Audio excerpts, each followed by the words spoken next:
Welcome to another week of the chopper build. Now obviously last time I was sanding, I'd stripped down the bike and I was hoping to get on the paint. Didn't quite happen. I've actually spent 6 days total sanding, and I'm not talking 6 days an hour here, an hour there, 6 days total sanding, and it's still not perfect. But I'm kind of at the stage where the bits that really matter are done. So behind me, I've got the frame that's hanging up in its base coat drying, and I've also got the tank over there drying as well. So today we are getting onto paint. It's final, I'm gonna do it. But before we do that, I need to prepare this piece. So in a moment, I'm gonna take you through a couple of little tips and tricks that I use when preparing something like this. So I've got my mudguard. It needs to be painted in its base coat, but it also needs to be prepared. Now obviously I'm going to wire weld down the whole thing because it's got the surface rust on there. But because it's got that surface rust, it's going to have a slightly pitted finish to it. So we need to sort that out. But another issue is, as I said many times before, this bike has been built over such a long time that my skills have changed and hopefully got better. Now this right here is a little oval hole I made because I was going to mount the mudguard in a different manner. I don't need those holes anymore, I don't want them there, so I need to weld them up. For anyone that's an amateur welder like myself, you'll realise that welding up holes in sheet metal can be very difficult.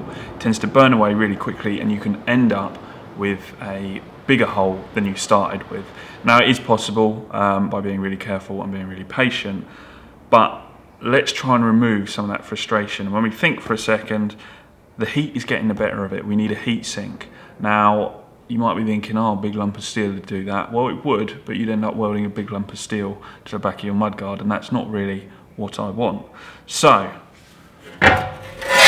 here I've got my little hole that I need to weld up. It's actually quite a big hole. It's oval shaped. And here, I've got a flattened piece of copper pipe. Now you could use copper or brass, I'm sure there are other things you could use as well, but those are usually my go-to. And what I will do with that is pop it right behind the hole, like so. And then I can just weld around those edges. 1, I've got a heat shrink.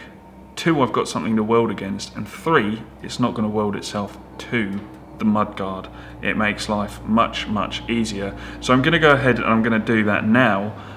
But I'm also going to do the other side without the copper. So for those of you that aren't familiar with what happens, I can show you.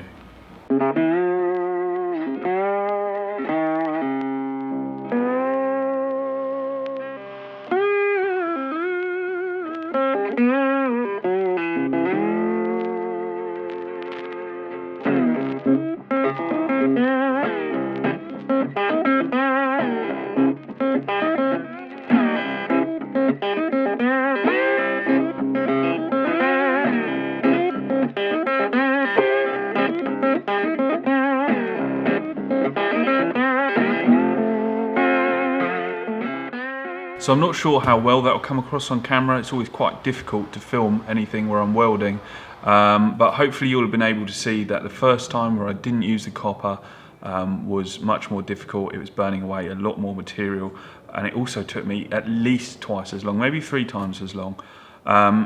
When you use the copper piece, it's much, much quicker, it's much easier, and it's much neater. So it's win-wins, really. The only thing you need to watch out for is that obviously if you do get that copper too hot, it will start to melt. Also, you'll be holding it, so make sure you're wearing gloves. And another thing I like to do is use a larger piece of copper than is actually required.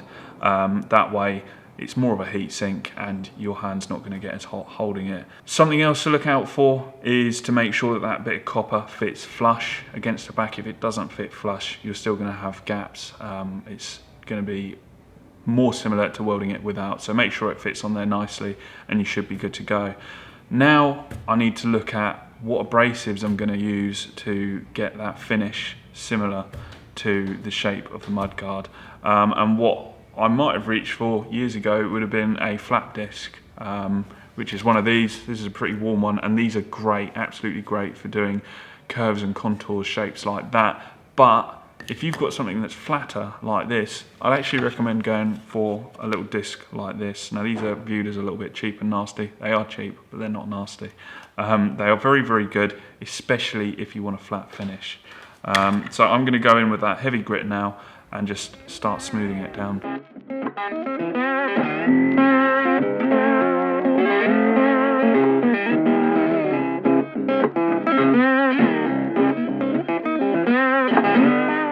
Right, so I've been across with the grinder and I've got it pretty level. It's very important that when you're blending these kinds of welds, you're taking it past the weld.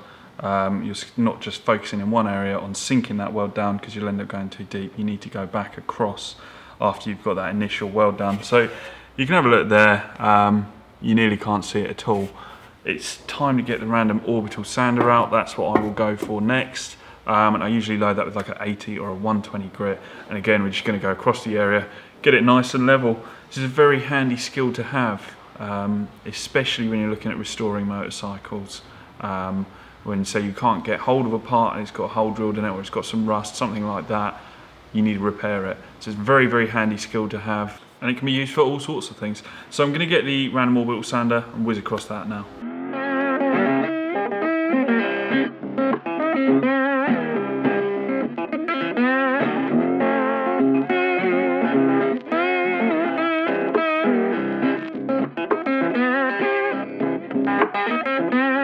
So you can see that that's made pretty light work of it. In fact, I didn't have to skim across it for long with that sander until it was totally flush, and it looks pretty good. There are a couple of little sort of divots in there, but we can fill those in, it doesn't really matter. So now it's time to start prepping this for our little layer of high build primer. I'm going to whiz across it with that orbital sander again, because it's very good at getting off surface rust, and then any spots I can't get with that because it's a flat surface, I'm going to get in there with the wire wheel.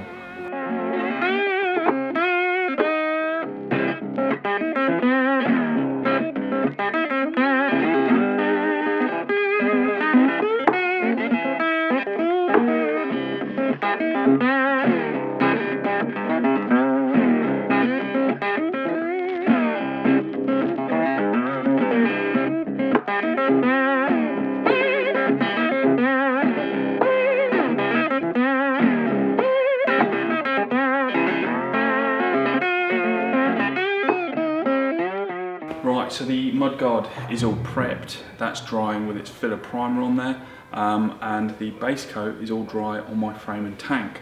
So I think it's probably time we put our first top coat on there.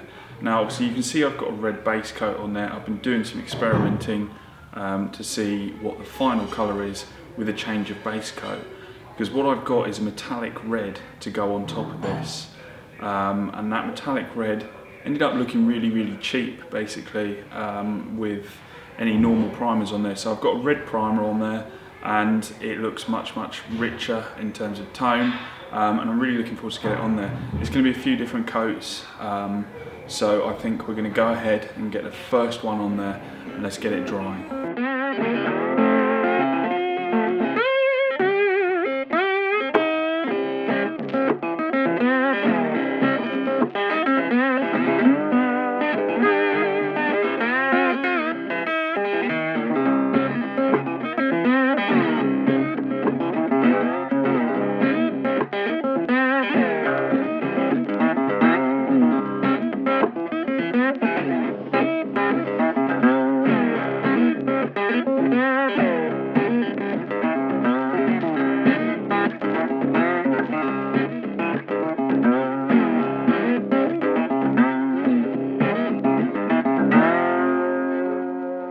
I've got the first proper coat of metallic red paint on, and it's looking pretty good. It needs to be a little bit deeper in tone, so I'm going to do another coat. I've also got the mudguard caught up to the stage of the frame and the tank. So now that that first coat is dry, I've actually hung it up and attached the tank, as you can see, and I'm going to go across and do another coat. And the reason I've done this is because it's going to be moulded, and this metallic paint can vary within the same can just because of improper mixing. Now obviously I'm shaking this a lot, but with the little silver particles in there, it does make life difficult. You have to carry on shaking as you go through painting it. And so to make life easier, I thought, right, I'm going to put the tank on, and then for as long as I'm doing that area, hopefully it'll be the same colour. So it's time to go ahead and put on our next coat.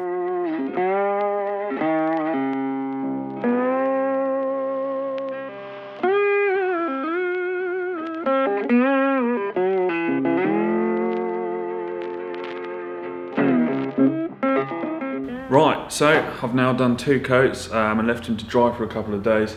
They've cured really, really nicely, and the paint's got a real nice sheen to it, especially when it catches a little bit of the sunlight. Those little silver flakes start to shimmer a little bit. It's looking really, really good. It has brought out some of the imperfections. Paint will always do that, and my moulding, as I said before, wasn't very good. But apart from that, it's looking really, really great. It's looking exactly how I want it to. So the next thing I'm going to do is start to put in some details. Obviously, with a chopper, one of the most important aspects of it is the paint. It's always going to be a little bit wild, it's always going to be a little bit glam, and we're going for that, but not today. That is it for this week's episode. Thank you all for watching, really appreciate it. Sorry my episodes have been a little bit more sporadic. I'm playing the catch-up game. I'm trying to get back to doing weekly. Hopefully I'll be there soon. So tune in next time, where I'm going to be using a couple of effects to hot this up a little bit. It involves gold and it involves flames, so make sure you don't miss out on that. As always, thank you very much for watching. If you did enjoy the video, please give it a like, and I will see you next time.